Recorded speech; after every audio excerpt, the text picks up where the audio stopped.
السلام عليكم ورحمة الله تعالى وبركاته. بسم الله الرحمن الرحيم. الحمد لله رب العالمين، والصلاة والسلام على سيد المرسلين وعلى آله وأصحابه أجمعين، أما بعد.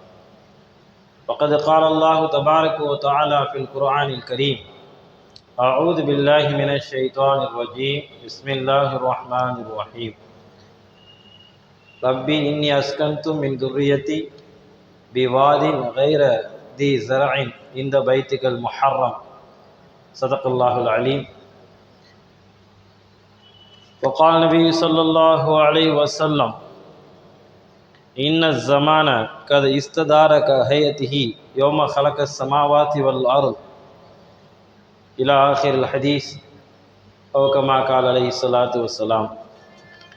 سبحانك لا علم لنا إلا ما علمتنا إنك أنت العليم الحكيم.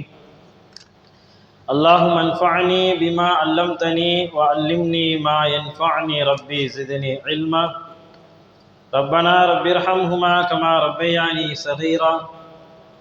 ربي أدخلني مدخل صدق وأخرجني مخرج صدق واجعل لي من لدنك سلطانا نصيرا. اللهم صل على سيدنا محمد وعلى آل سيدنا محمد وبارك وسلم عليه، يا أول الأولين ويا آخر الآخرين ويا ذا القوة المتين ويا راحم المساكين ويا أرحم الراحمين. اللهم ارحمنا برحمتك يا أرحم الراحمين. எல்லா புகழும் அல்லாஹ் ஜல்ல ஷானுஹு தஆலாவுக்கே உரித்தாகட்டுமாக. எனது உயிரிலும் மேலான ஹஸரத் ரசூலுல்லாஹி ஸல்லல்லாஹு அலைஹி வஸல்லம் அன்னவர்கள் மீதும், அன்னவர்களின் அடிச்சுவற்றை சற்றும் அடிபரலாமல் பின்பற்றிய உத்தம சத்திய சஹாபாக்கள், தாபீன்கள், தபா தாபீன்கள், நாதாக்கள், சுகதாக்கள், நல்லோர்கள், உலக முஸ்லிம்கள், குறிப்பாக நம் அனைவரின் மீதும் அல்லாஹுவின் அன்பும் அருளும் என்றென்றும் நின்று நிலவட்டுமாக. ஆமீன். கணியத்துக்குரிய அல்லாஹ்வின் நல்லடியார்களே, இஸ்லாமிய மாதங்களில் 11வது 12வது மாதம் மிகவும் முக்கியத்துவம் வாய்ந்த மாதமாக இருக்கிறது. காரணம், ஹஜ் என்ற ஒரு கடமை நிறைவேற்றக்கூடிய ஒரு மாதமாக காலமாக இருந்து கொண்டிருக்கிறது. அதை தாண்டி யுத்தம் தடை செய்யப்பட்ட 4 மாதங்களில் துல்காதா, துல்ஹஜ், முஹர்ரம் தொடர்ச்சியாக 3 மாதங்களும் அதிலே வந்து விடுகிறது. இடையிலே ரஜப், மொத்தம் 4 மாதங்கள் யுத்தம் செய்வதற்கு தடை செய்யப்பட்ட மாதங்களாக ஷரியத் நமக்கு சொல்லி தந்திருக்கிறது. இந்த துல்காதா, இந்த காதாங்கிற அரபி வார்த்தைக்கு அர்த்தமே இருத்தல் என்று பொருள் தரும். அதாவது போர் செய்யாமல் இருக்க வேண்டும், போர் நிறுத்தம் செய்ய வேண்டும் என்ற பொருளை தரக்கூடியதான் அந்த காதா. அதான் 11வது மாதம் துல்காதா.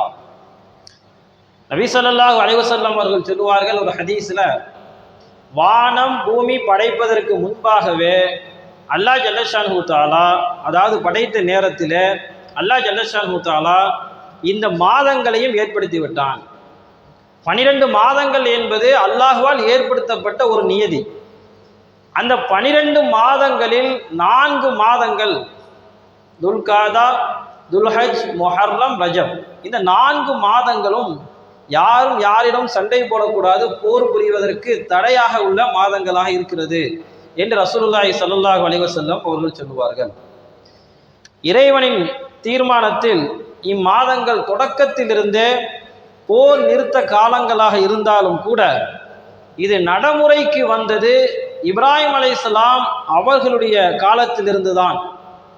இப்ராஹிம் நபியின் காலத்திலிருந்து, அதாவது சுமார் 4500 வருடங்களாக ஹஜ் நடைமுறையில் இருக்கிறது. கிட்டத்தட்ட 1437 ஆண்டுகளாக நம்முடைய இஸ்லாமிய ஹஜ் நடைமுறையில் இருக்கிறது.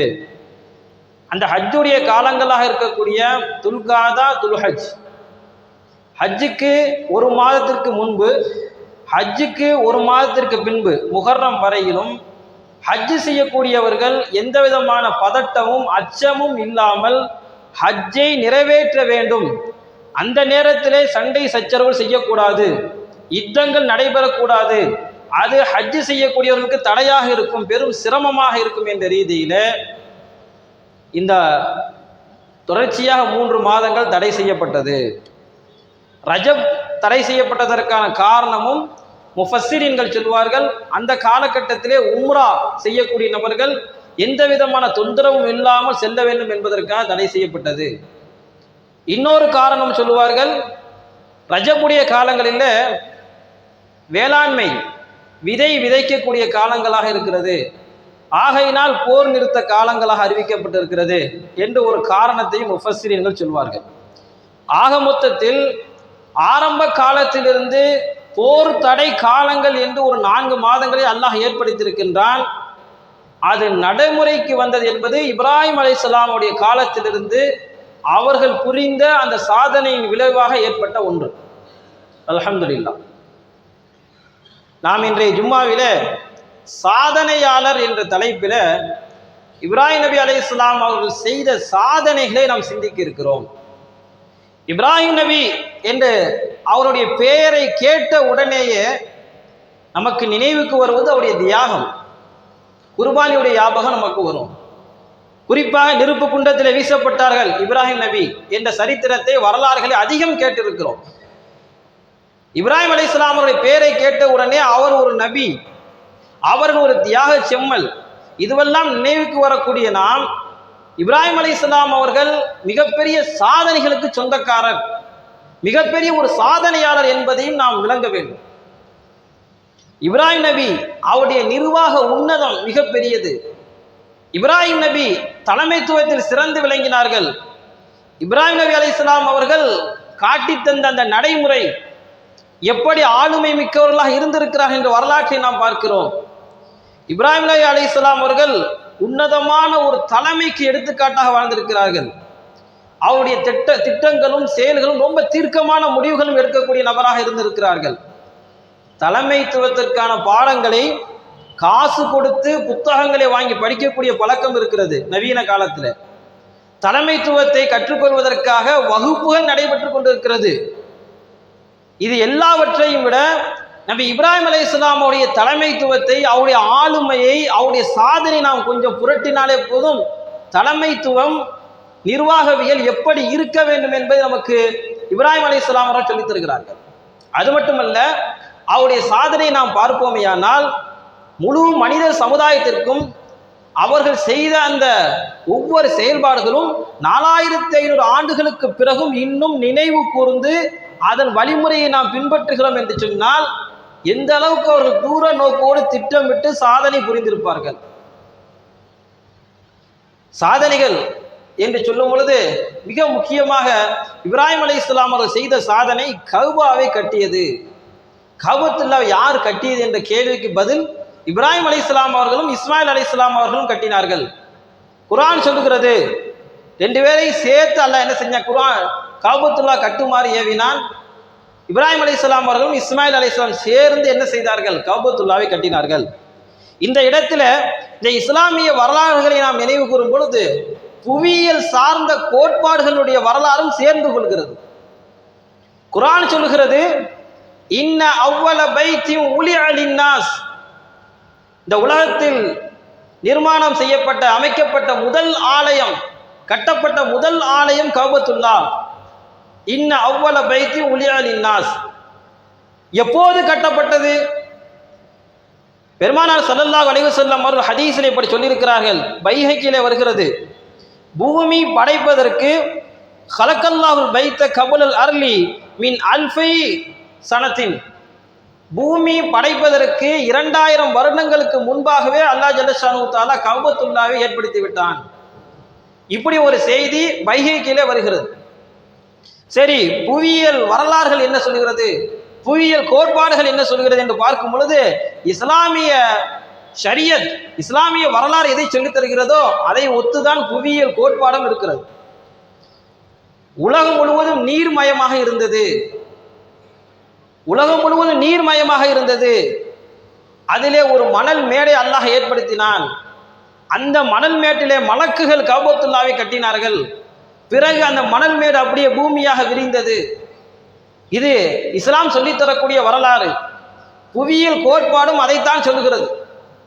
பூமி நீர்மயமாக இருந்தது, பிறகுதான் அது பூமியாக பரவலாக ஆனது என்று சொல்லித் தருகிறது.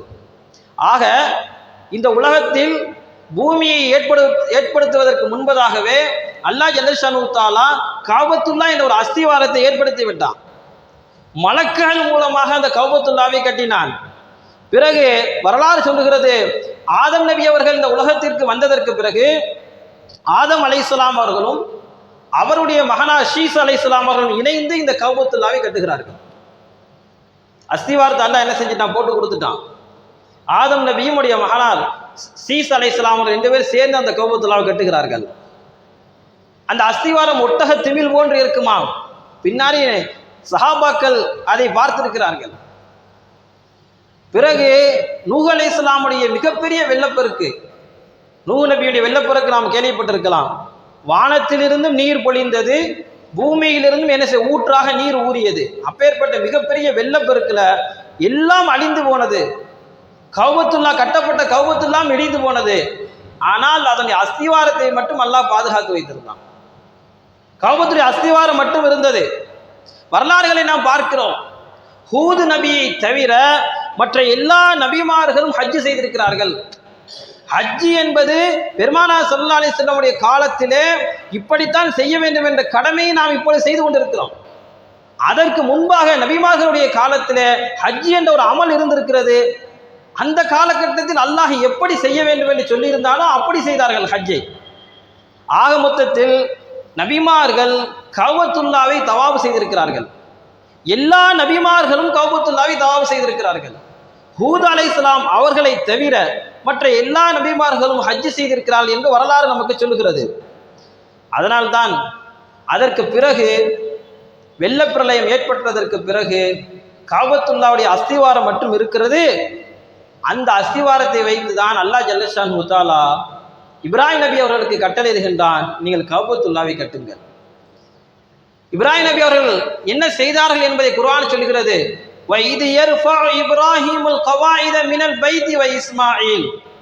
இப்ராஹிம் அலைஹிஸ்ஸலாம் அவர்களும் அவருடைய மகனார் அவர்களும் கஅபத்துல்லாவுடைய அந்த அஸ்திவாரத்திலிருந்து உயர்த்தி கட்டினார்கள் என்று குர்ஆன் சொல்கிறது.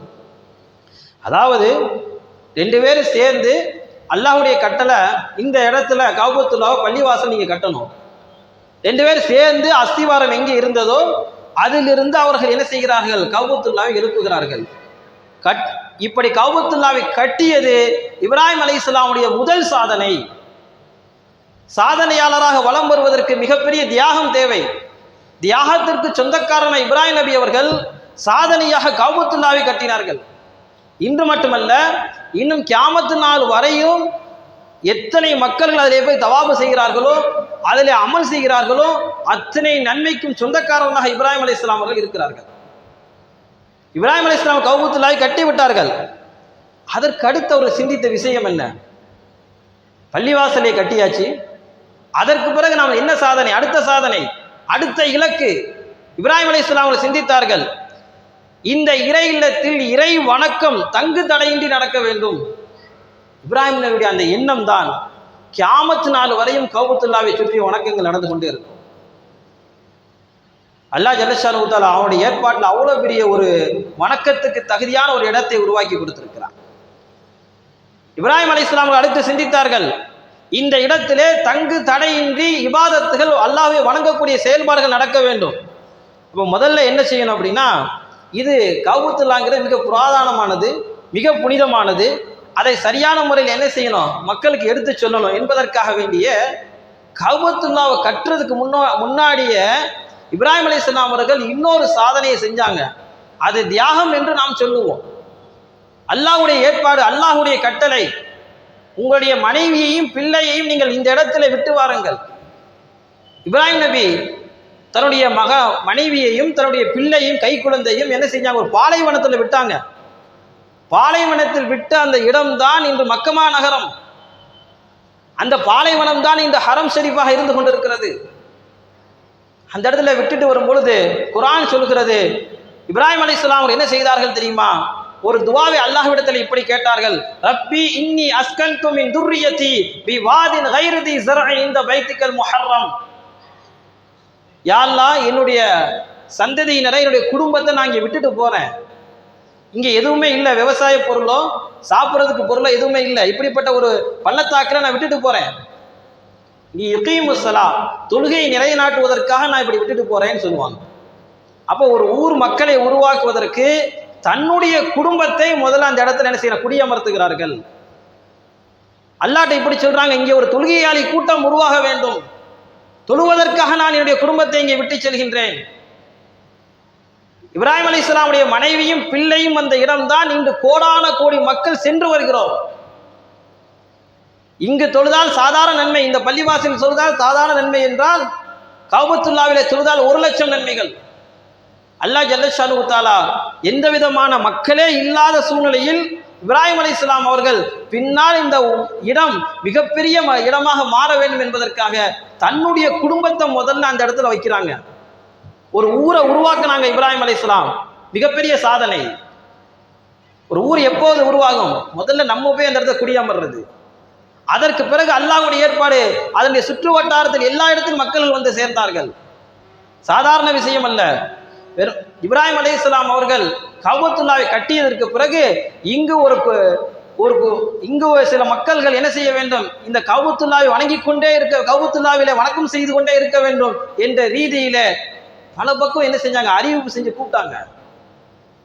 அவருடைய சாதனையை நாம் சிந்தித்து பார்ப்போமே. ஆனால் பள்ளிவாசல் என்பது அது வெறுமனை இருந்து விடக்கூடாது.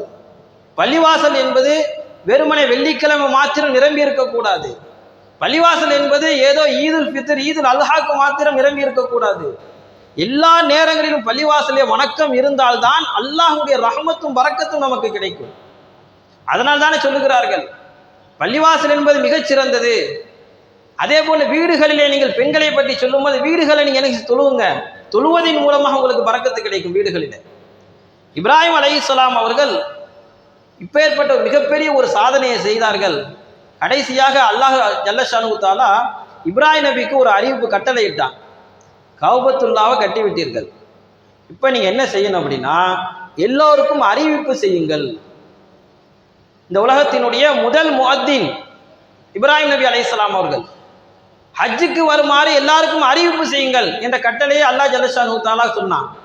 இப்ராஹிம் அலைஹிஸ்ஸலாம் அவங்க கேட்டாங்க, யாருன்னா நான் எப்படி அறிவிப்பு செய்யறது? எல்லாருக்கும் என்னுடைய சப்தம் எப்படி கேட்கும், எல்லாரையும் போய் எப்படி அடையும் என்று கேட்டார்கள். அல்லாஹ் சொன்னான், நீங்கள் என்ன செய்யுங்க, அறிவிப்பு செய்யுங்க, கொண்டு போய் சேர்க்க வேண்டிய பொறுப்பு என்னுடையது என்றான் அல்லாஹ் ஜல்லஷானு தஆலா. இப்ராஹிம் அலைஹிஸ்ஸலாம் அவர்கள் அபி குபைஸ் அப்படிங்கிற மலைக்கு மேலே ஏறி நின்று எல்லோருக்கும் ஒரு அறிவிப்பு செய்தார்கள். என்ன அறிவிப்பு? ஹஜ்ஜுக்கு வாருங்கள், வாத்தின் பின்னாசி பில் ஹஜ், அல்லாஹ் சொன்ன அந்த ஹஜ்ஜுடைய கடமையை நிறைவேற்றுவதற்காக வாருங்கள் என்று அறிவிப்பு செய்தார்கள். அந்த அறிவிப்பை யாரெல்லாம் கேட்டார்களோ அவர்கள் தான் கடைசி வரை ஹஜ்ஜுக்கு வருவாங்க. யார் காதுல எல்லாம் போய் விழுந்துச்சோ, யாரெல்லாம் பதில் சொன்னார்களோ அவர்கள் தான் ஹாஜிகளாக வருவார்கள். அல்லாஹ்வுடைய ஏற்பாடு என்னது நடந்துச்சு தெரியுமா? பெண்களுடைய கருவறை வரைக்கும் அந்த செய்தி கொண்டு போனான் அல்லாஹ் ஜல்லஷானு தஆலா. ஆண்களின் முதுகத்தண்டில் இருக்கக்கூடிய அந்த அணுக்கள் வரையும் அல்லாஹ் ஜல்லஷானு தஆலா செய்தியை கொண்டு போனான். ஹதீஸிலே வருகிறது. அதனால்தான் இப்ராஹிம் அலைஹிஸ்ஸலாம் அவர்கள் செய்த அறிவிப்பை யாரெல்லாம் கேட்டு லப்பைக் என்று சொன்னார்களோ அவர்களுக்கு தான் அந்த ஹஜ்ஜுடைய பாக்கியம் கிடைக்கும். அல்லாஹ் ஜல்லஷானு தஆலா அந்த லிஸ்ட்ல நம்மளையெல்லாம் ஆக்கி அருள் புரிவானாக. ஆமீன். இப்ராஹிம் அலைஹிஸ்ஸலாம் சொன்ன அந்த அறிவிப்புக்கு நாமெல்லாம் பதில் சொல்லி இருக்கிறோம். யாரெல்லாம் பதில் சொன்னார்களோ அவர்களைத்தான் அல்லாஹ் ஜல்லஷானு தஆலா அந்த மக்கமா நகரில் ஹஜ்ஜுடைய பாக்கியத்தை வழங்குகிறான். அப்ப அல்லாஹ்வுடைய ஏற்பாடு, நீங்கள் கஅபத்துல்லாஹை கட்டியது மட்டும் போதாது, நீங்கள் அறிவிப்பு செய்யுங்கள். அறிவிப்பு செய்து ஹாஜிகளை என்ன செய்தார்கள்? வரவழைத்தார்கள். குர்ஆனுடைய வசனம் சொல்கிறது, யஅதூக ரிஜாலன் வஅத்தின் ஃபின்னாஸி பில் ஹஜ். இப்ராஹிம் நபி அவருக்கு சொன்ன கட்டளை, நீங்கள் ஹஜ்ஜுக்காக வேண்டிய அறிவிப்பு செய்யுங்கள். யஅதூக ரிஜாலன், உங்களுக்கு நடைபயணமாக உங்களிடத்திலே வருவார்கள். வ அலா குல்லி லாமிரின், ஒட்டகத்தின் மூலமாக பலகீனமான ஒட்டகத்தின் மூலமாக உங்களிடத்தில் வருவார்கள். இந்த இடத்துல இந்த வசனத்தில் அல்லாஹ் சொல்லும் பொழுது எகுத்தூக்க உங்களிடத்திலே வருவார்கள் இப்ராஹிம் நபியை பார்த்து அல்லாஹ் சொல்லுகின்றான். நீங்க ஹஜ்ஜுக்கு அறிவிப்பு செய்யுங்க, மக்கள் உங்களிடத்திலே வருவார்கள்.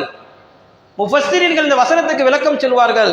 யாரெல்லாம் ஹஜ்ஜுக்கு செல்கிறார்களோ எல்லோரும் எங்கே தெரியுமா போறாங்க? இப்ராஹிம் நபியை சந்திக்க போறாங்க. இப்ராஹிம் நபி அந்த அழைப்பை ஏற்று செல்கிறார்கள். உன்னிடத்தில் வருவார்கள் என்று அல்லாஹ் சொல்லி காட்டுகின்றான் இப்ராஹிம் நபியை பார்த்து. இதுவெல்லாம் இப்ராஹிம் அலைஹிஸ்ஸலாம் அவருடைய சாதனை பட்டியலில் மிக முக்கியமான விஷயங்கள். கஅபத்துல்லாவை கட்டினார்கள். கஅபத்துல்லா கட்டுவதற்கு முன்பாக தன்னுடைய குடும்பத்தை அங்கே குடியமர்த்தினார்கள். அதற்கு பிறகு அந்த ஹஜ்ஜு செய்வதற்கு எல்லோருக்கும் அறிவிப்பு செய்தார்கள். அந்த அறிவிப்பை கேட்ட அவர்களுக்கு அல்லாஹ் ஹஜ்ஜுடைய பாக்கியத்தை வழங்குகிறான்.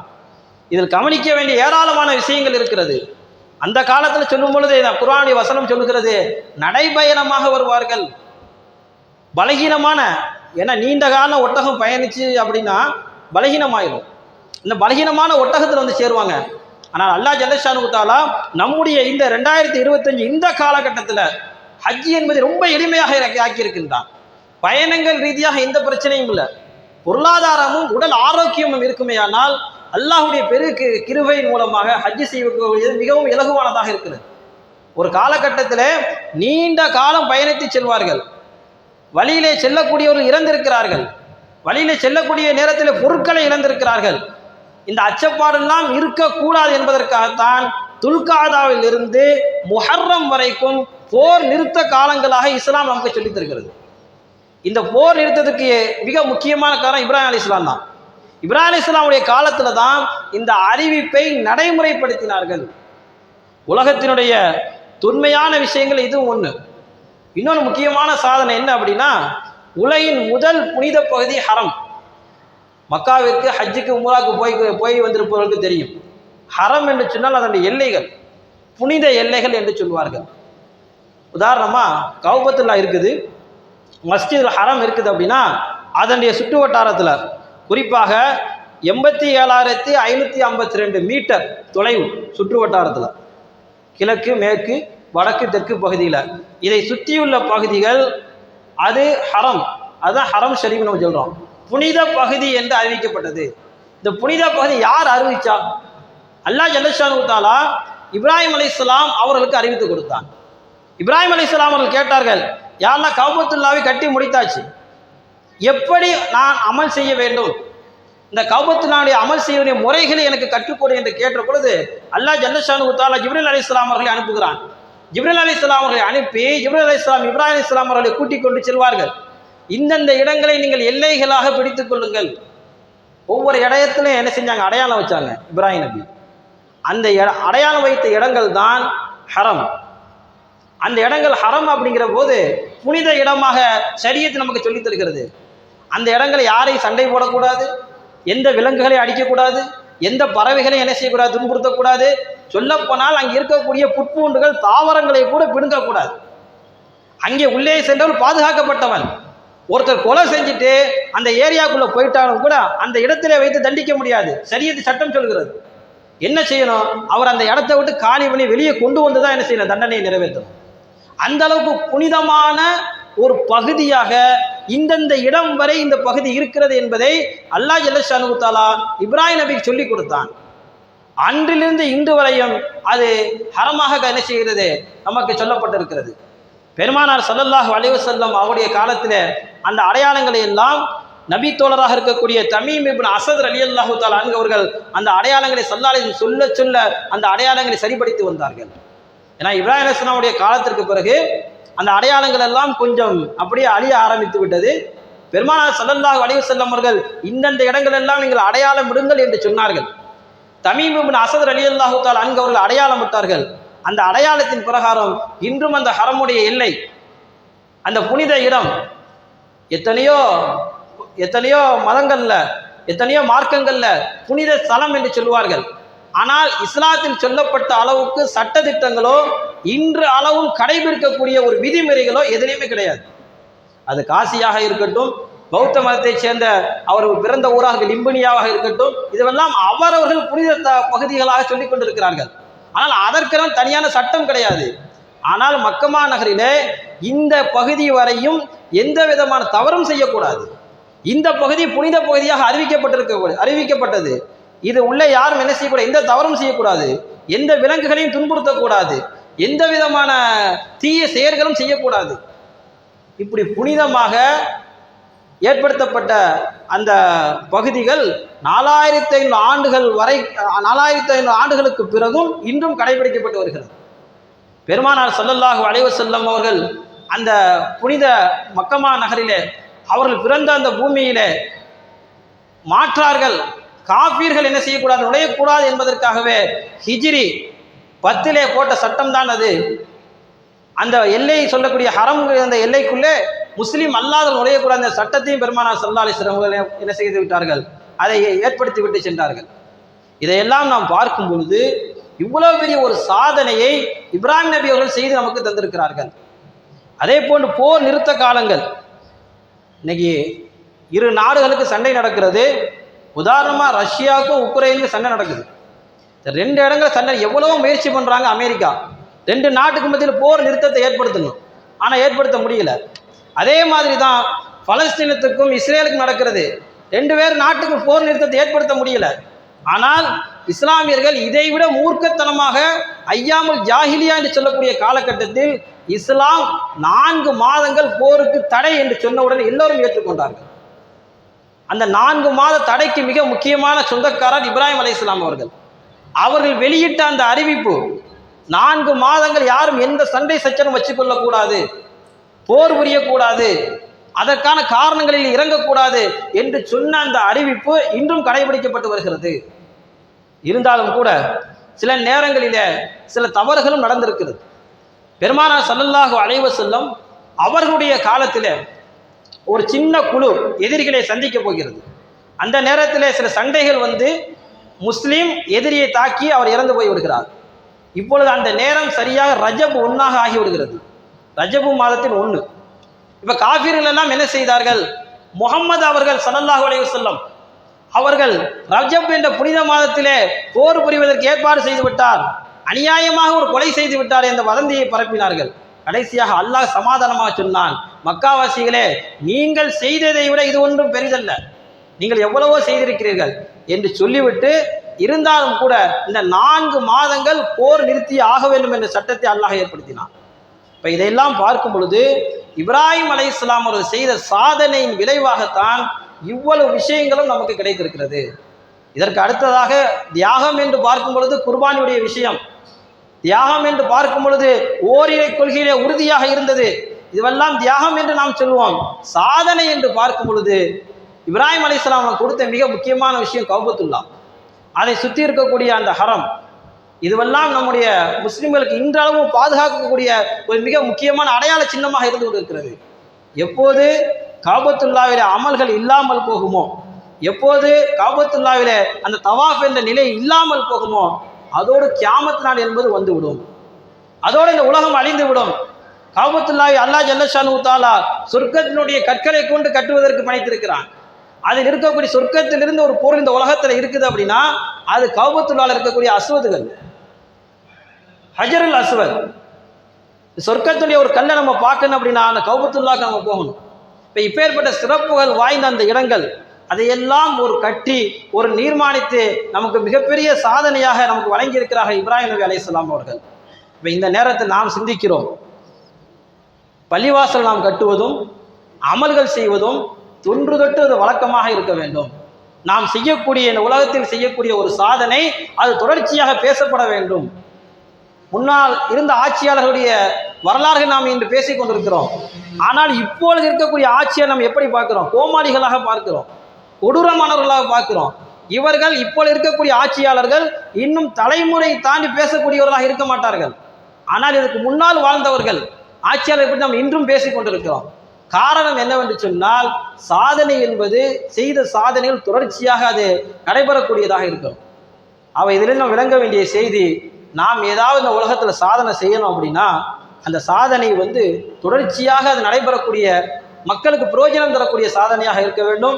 அப்பேற்பட்ட இப்ராஹிம் அலைஹிஸ்ஸலாம் அவர்கள் எந்தெந்த விஷயங்களும் சாதனை செய்து நமக்கு வாங்கி தந்தார்களோ அதே போல் நாமும் சாதனைகளை செய்து அல்லாஹ்விடத்திலே நிறைவான நட்புகளை பெறுவதற்கு தௌஃபீக் செய்வானாக. ஆமீன். வாஹிர் தஅவானா அல்ஹம்துலில்லாஹி ரப்பில் ஆலமீன். அஸ்ஸலாமு அலைக்கும் வரஹ்மத்துல்லாஹி தஆலா வபரகாத்துஹு.